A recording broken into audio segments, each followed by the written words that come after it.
જરા વિચારો, કાગળ પર લખેલી માત્ર એક વ્યાખ્યા અને ભારતની સૌથી જૂની પર્વતમાળા લગભગ નકશામાંથી ગાયબ થઈ જાય? હા, આજે આપણે એ જ 100 મીટરના નિયમની વાત કરવાના છીએ, જેણે અરવલ્લીના અસ્તિત્વ પર જ એક મોટો સવાલ ઊભો કરી દીધો હતો. Star institute of civil services તરફથી કરંટ અફેર્સના આ વિશ્લેષણમાં આપ સૌનું સ્વાગત છે.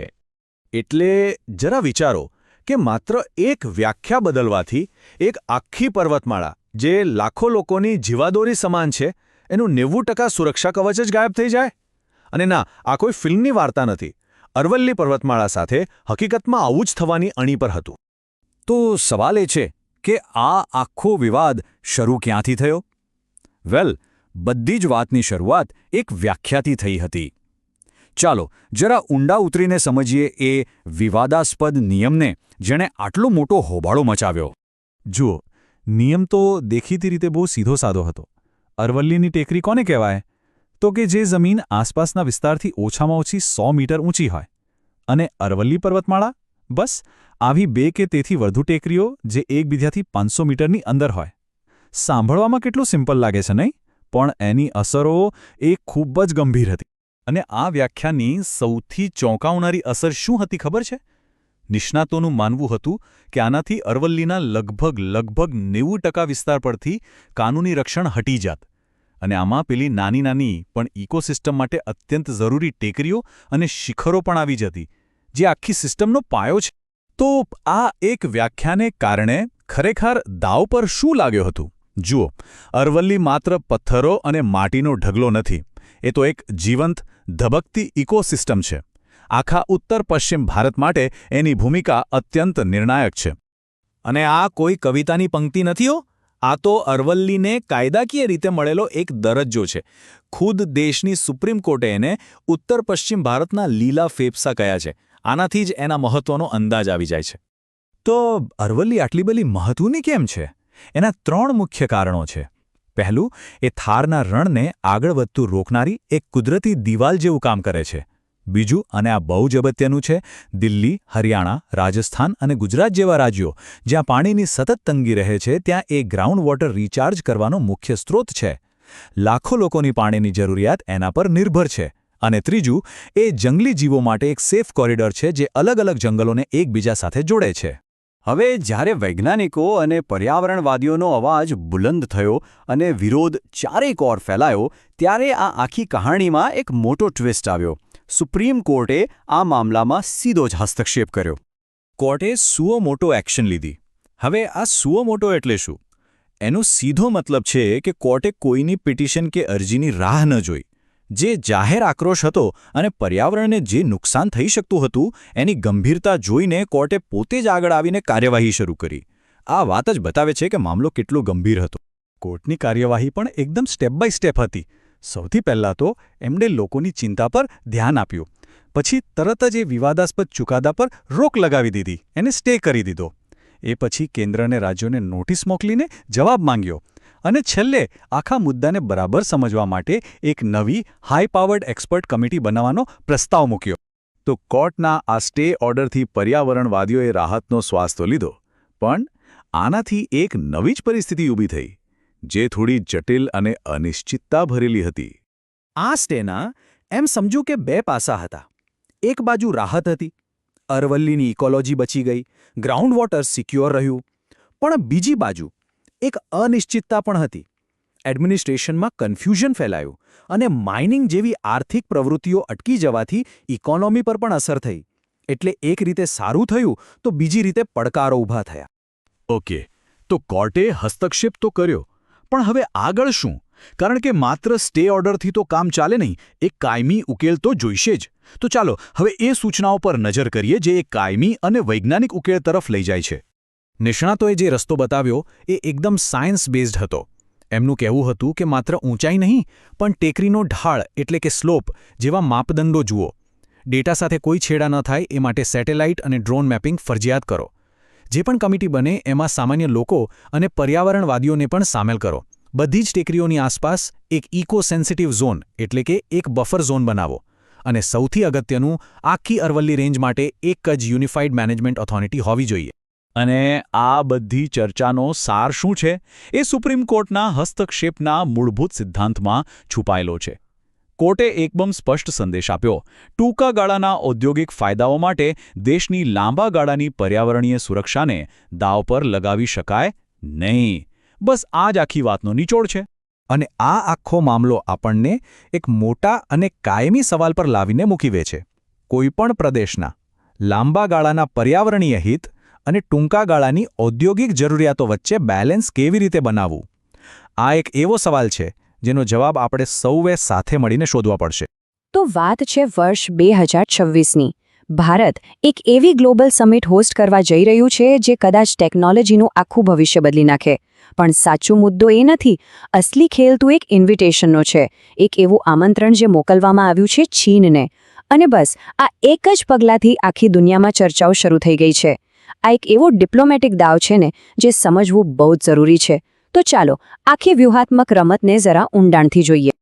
આજકાલ આપણે જોઈએ છીએ કે દેશો વચ્ચે તણાવ કેવો વધી રહ્યો છે, બરાબર ને? એવામાં આ સવાલ ખરેખર વિચારવા જેવો છે. શું આર્ટિફિશિયલ ઇન્ટેલિજન્સ જેવી ટેકનોલોજી દુશ્મની ઘટાડવા માટે એક પુલ બની શકે?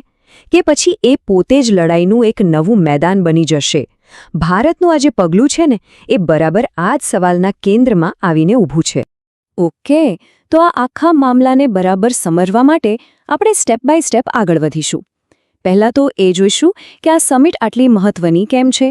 પછી ભારતના ગોલ્સ શું છે, ચીનને બોલાવવાના ફાયદા અને નુકસાન શું હોઈ શકે, અને છેલ્લે આટલી જ જટિલ પરિસ્થિતિમાં સફળ થવા માટે શું કરવું જોઈએ એના પર પણ એક નજર કરીશું. તો સૌથી પહેલો સવાલ, આ સમિટમાં એવું તો શું ખાસ છે? વાત એમ છે કે આ સમિટ એઆઈ પરની આખી ગ્લોબલ ચર્ચાની દિશા જ બદલી રહી છે, અને આ પરિવર્તનની ડ્રાઇવિંગ સીટ પર છે આપણું ભારત.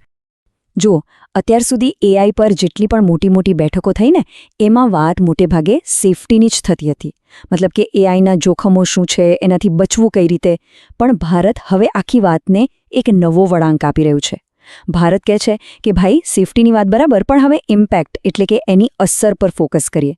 એનો અર્થ એ કે એઆઈનો ઉપયોગ આપણે ગરીબી, આરોગ્ય, શિક્ષણ જેવી મોટી સમસ્યાઓ ઉકેલવા માટે કેવી રીતે કરી શકીએ. આ એક બહુ મોટો શિફ્ટ છે. અને હા, આ વાત ખરેખર ઐતિહાસિક છે. એઆઈ પર આટલી મોટી ગ્લોબલ સમિટ પહેલીવાર ગ્લોબલ સાઉથ એટલે કે વિકાસશીલ દેશોમાંથી કોઈ એક દેશ હોસ્ટ કરી રહ્યું છે. આનાથી ભારત વિકાસશીલ દુનિયાના એક મજબૂત અવાજ તરીકે સામે આવી રહ્યું છે. આ ટાઈમલાઈન આખી વાતને એકદમ ક્લિયર કરી દે છે. આખી જર્ની જુઓ. શરૂઆત થઈ યુકે અને સાઉથ કોરિયાથી, જ્યાં ફોકસ સુરક્ષા પર હતું. પછી ફ્રાન્સે તેને કાર્ય એટલે કે એક્શન પર લઈ જવાની વાત કરી. અને હવે ભારત તેને અસર એટલે કે રિયલ વર્લ્ડમાં પોઝિટિવ ચેન્જ લાવવા પર ફોકસ કરી રહ્યું છે. એટલે આ એક લોજિકલ અને બહુ જ જરૂરી સ્ટેપ છે. સારું, તો ભારતના પ્લાન્સ શું છે? નવી દિલ્હી આ સમિટમાંથી શું મેળવવા માંગે છે? ચલો એના પર વાત કરીએ. ભારતનું એજન્ડા એકદમ સ્પષ્ટ અને પ્રેક્ટિકલ છે. અહીં સિર્ફ વાતો નથી પણ નક્કર કામ કરવાની ઈચ્છા દેખાય છે. મેઇન ગોલ એ છે કે એઆઈ જેવી પાવરફુલ ટેકનોલોજી માત્ર અમુક અમીર દેશો સુધી જ સીમિત ન રહે. એનો ફાયદો વિકાસશીલ દેશોને પણ મળવો જોઈએ, પછી ભલે કમ્પ્યુટિંગ પાવર હોય કે પછી લેટેસ્ટ એઆઈ મોડલ્સ. અને હવે આવીએ છીએ આ વિશ્લેષણના સૌથી રસપ્રદ અને કહી શકાય કે સૌથી જટિલ ભાગ પર, ચીનનું આમંત્રણ. સરહદ પર આટલું બધું તણાવ હોવા છતાં આવો નિર્ણય લેવા પાછળના ફાયદા શું હોઈ શકે? આ એક પગલાંથી ભારત પોતાને ગ્લોબલ સાઉથના એક મજબૂત અને નિષ્પક્ષ નેતા તરીકે રજૂ કરી શકે છે. બીજું, ચીન સાથે જે તણાવપૂર્ણ મુદ્દાઓ છે એનાથી હટીને ટેકનોલોજી જેવા વિષય પર વાતચીત માટે એક નવો રસ્તો ખુલી શકે છે. અને કોને ખબર, આનાથી ભારતીય ટેક ઉદ્યોગમાં ચીન તરફથી રોકાણ પણ આવી શકે છે. પણ દરેક મોટા દાવમાં મોટું જોખમ તો હોય જ છે. ચીનને સામેલ કરવાના આ નિર્ણયના કેટલાક ગંભીર નેગેટિવ પરિણામો પણ આવી શકે છે. પણ સિક્કાની બીજી બાજુ પણ છે. સૌથી મોટો ડર તો એ છે કે આનાથી પશ્ચિમી દેશો, ખાસ કરીને અમેરિકા, નારાજ થઈ શકે છે. સંબંધોમાં તણાવ આવી શકે છે. બીજું, ચીન આવે એટલે ડેટા સિક્યોરિટી અને જાસૂસીની ચિંતાઓ તો ઊભી થવાની જ છે. અને એક વાત સમજી લો, એઆઈના નિયમો કેવા હોવા જોઈએ એ બાબતે ચીન અને પશ્ચિમી દેશોના વિચારોમાં જમીન આસમાનનો ફેર છે. તો પછી બધા એક વાત પર સહમત કેવી રીતે થશે? એટલે સર્વસંમતિ સાધવી લગભગ નામુમકિન જેવું બની શકે છે. તો સવાલ એ થાય કે શું આ ફાયદા અને જોખમ વચ્ચે કોઈ બેલેન્સ શક્ય છે? શું એવો કોઈ રસ્તો છે જેનાથી ભારત આ ડિપ્લોમેટિક દાવ જીતી શકે? વેલ, એક્સપર્ટ્સ એક સ્માર્ટ સ્ટ્રેટેજી સૂચવી રહ્યા છે. આ 5 પોઈન્ટનું પ્લાન ઘણો પ્રેક્ટિકલ લાગે છે, જેમ કે ડ્યુઅલ ટ્રેક સ્ટ્રેટેજી, જેમાં પશ્ચિમી દેશોની સેફટીની ચિંતા અને વિકાસશીલ દેશોની વિકાસની જરૂરિયાત બંને પર અલગ અલગ ધ્યાન આપી શકાય. કડક સાયબર નિયમોથી જોખમ ઘટાડી શકાય. અને નવી દિલ્હી ઘોષણા જેવા નક્કર પગલાંથી આ સમિટ માત્ર એક ચર્ચાનું મંચ બનીને ન રહી જાય, પણ એમાંથી કંઈક નક્કર પરિણામ આવે એ સુનિશ્ચિત કરી શકાય. તો એક વાત સ્પષ્ટ છે, AI ઇમ્પેક્ટ સમિટમાં ચીનને બોલાવવાનો નિર્ણય ભારત માટે એક બહુ મોટો અને હાઈ રિસ્ક ડિપ્લોમેટિક દાવ છે. આમાં સફળતા મળવાની પણ એટલી જ શક્યતા છે જેટલી નિષ્ફળતા મળવાની. આ એક વાક્ય આખી પરિસ્થિતિનો સાર કહી દે છે. આ સમિટ ખાલી એક ઇવેન્ટ નથી, પણ ભારત માટે ગ્લોબલ ટેકનોલોજીનું ભવિષ્ય નક્કી કરવાની એક મોટી તક છે. જો આ દાવ સફળ રહ્યો તો તે ભારતને દુનિયામાં એક મોટી શક્તિ તરીકે સ્થાપિત કરી શકે છે. હવે જોવાનું એ રહે છે કે શું ભારત આ જટિલ રમત જીતી શકશે? આ સંપૂર્ણ વિશ્લેષણ જોવા બદલ આપનો ખૂબ ખૂબ આભાર. જો આપને વધુ ઊંડાણપૂર્વક જાણવું હોય તો અમારી કમ્યુનિટીમાં જરૂર જોડાઓ. લિંક્સ નીચે ડિસ્ક્રિપ્શનમાં આપેલી છે.